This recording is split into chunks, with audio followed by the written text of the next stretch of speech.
दोस्तों, स्वागत है हमारे चैनल में। तो दोस्तों, आज हम हाउस वायरिंग के बारे में बात करेंगे। हाउस वायरिंग कैसे 3 नियम पे काम करते हैं, तो उस पे हम बताएंगे कैसे कौन से 3 नियम है।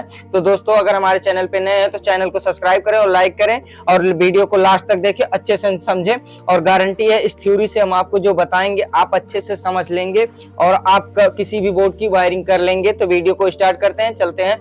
तो पहला नियम है, सर्वप्रथम न्यूट्रल के वायरों के सभी उपकरणों के एक एक पॉइंट पर डायरेक्ट जोड़ देंगे। तो जैसे कि आप न्यूट्रल ये देख रहे हैं, न्यूट्रल है, तो न्यूट्रल के सभी उपकरणों में एक एक पॉइंट। उपकरण जैसे बल्ब हुआ, पंखा हुआ, टीवी हुआ, ये सब उपकरण में आते हैं। तो यहाँ से देखिए, हमने बल्ब में एक न्यूट्रल का तार ले गया और उसके बाद एक पंखे में लेके गया।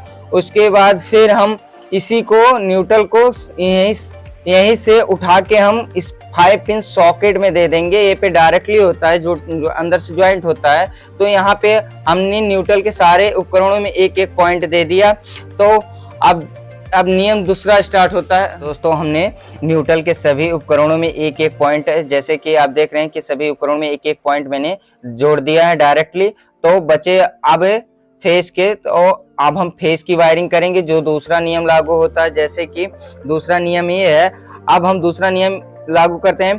अब फेस के वायरों को सभी स्विचों के निचले पॉइंट पर डायरेक्ट जोड़ देंगे। तो जैसे कि आप देख रहे हैं फेस, तो हम स्विच के सभी पॉइंट पे हम जोड़ेंगे। जैसे कि यहाँ पे देख रहे हैं, हमने ऐसे सारे को जोड़ दिया। उसके बाद फिर यहाँ पे जोड़ दें। यहाँ पे जितना था मैंने तीनों पॉइंट पे जोड़ दिया निचले वाले हिस्से में। अब बचा तीसरा। तो हमने फेस के तीनों पॉइंटों पे कनेक्ट जोड़ दिया है डायरेक्टली। अब दोस्तों, हम इस पे तीसरा नियम लागू होता है। तो तीसरा नियम क्या है? तो दोस्तों, जैसे कि आप देख रहे हैं, नियम नंबर 3, अब स्विचों का बचा हुआ एक एक पॉइंट उपकरण के बचे हुए एक एक पॉइंट में डायरेक्ट जोड़ देंगे। जैसे कि आप देख रहे हैं, ये एक पॉइंट बचा है यहाँ पे, एक पॉइंट बचा है यहाँ पे, और खाली यहाँ पे एक पॉइंट बचा है, यहाँ पे बचा है, यहाँ पे बचा है। तो जैसे दोस्तों, तो हम यहाँ का एक तार यहाँ से लाके यहाँ पे जोड़ देंगे। ये पॉइंट पे जोड़ गया। उसके बाद ये पंखा वाला भी पॉइंट है, तो दोस्तों हम यहाँ से पॉइंट इसको यहाँ से लाके यहाँ पे जोड़ देंगे।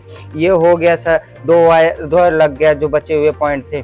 अब बचा तीसरा पॉइंट, तो तीसरे पॉइंट को यहाँ से हम डायरेक्ट यहाँ से जोड़ देंगे। ये हो गया एक बोर्ड की वायरिंग, सामान्य बोर्ड की वायरिंग। अगर आप इस एक एक्स्ट्रा स्विच और लगाना चाहते हैं, तो जैसे कि आप ये देख रहे हैं, मैंने एक स्विच अलग से एक्स्ट्रा लगा दिया। तो यहाँ पे एक पॉइंट हो गया। और आप कहीं अभी और किसी चीज को जोड़ना चाहते हैं, तो यहाँ से ये एक तार ले जाके फेस वाला यहाँ पे कर देंगे आप। ये हो गया डायरेक्ट 4 स्विचों में ज्वाइंटेड, उस जोड़ देंगे डायरेक्ट। उसके बाद फिर हम दोस्तों, अगर किसी और बल्ब को एक जलाना चाहेंगे, तो यहाँ पे जैसे कि आप देख रहे हैं कि हम बल्ब कैसे यहाँ पे कैसे करेंगे। तो दोस्तों, यहाँ पे एक न्यूट्रल वाला जो तार है, तो यहाँ से दोस्तों हम यहाँ से जोड़ लेंगे, यहाँ पे ले जाके ऐसे जोड़ देंगे। ये हो गया न्यूट्रल का तार। अब बचा यहाँ पे, अब इसका पॉइंट जो बचा हुआ है, तो दोस्तों यहाँ पे लाके हम इसके जोड़ देंगे। तो इस पूरी तरह से बोर्ड की वायरिंग अच्छे से होगी। आप किसी भी बोर्ड की वायरिंग, कितना भी बड़ा बोर्ड हो, आप इसी 3 नियम पे आप किसी भी बोर्ड की वायरिंग कर सकते हैं। कहीं भी हो, कैसा भी वायरिंग हो, तो आप इसी 3 नियमों पे अनुसार किसी भी बोर्ड की वायरिंग कर सकते हैं। तो दोस्तों, एक बात हमेशा याद रखना, न्यूट्रल में नहीं जोड़ा जाएगा और फेस में नहीं जोड़ा जाएगा। तो जैसे कि आप हमेशा याद रखिएगा कि फेस का पॉइंट हमेशा निचले ही पॉइंट में दिया जाएगा, और बाकी स्विचों का जो ऊपर वाला पॉइंट होता है उसमें ये उपकरण की पॉइंट जोड़ा जाता है। तो डायरेक्टली तो आप इसी नियम पे, तीनों नियम का फॉलो करें और इसी पे आप वायरिंग करें भी। किसी भी बोर्ड की वायरिंग इसी नियमों पे होती है, कहीं भी वायरिंग की जाती है तो इसी नियम पे वायरिंग की जाती है। तो दोस्तों, ध्यान रहे, तो आप ध्यान से वायरिंग करिएगा और आपको समझ में आया होगा। हमको गारंटी है कि आप किसी भी बोर्ड की वायरिंग कर लेंगे।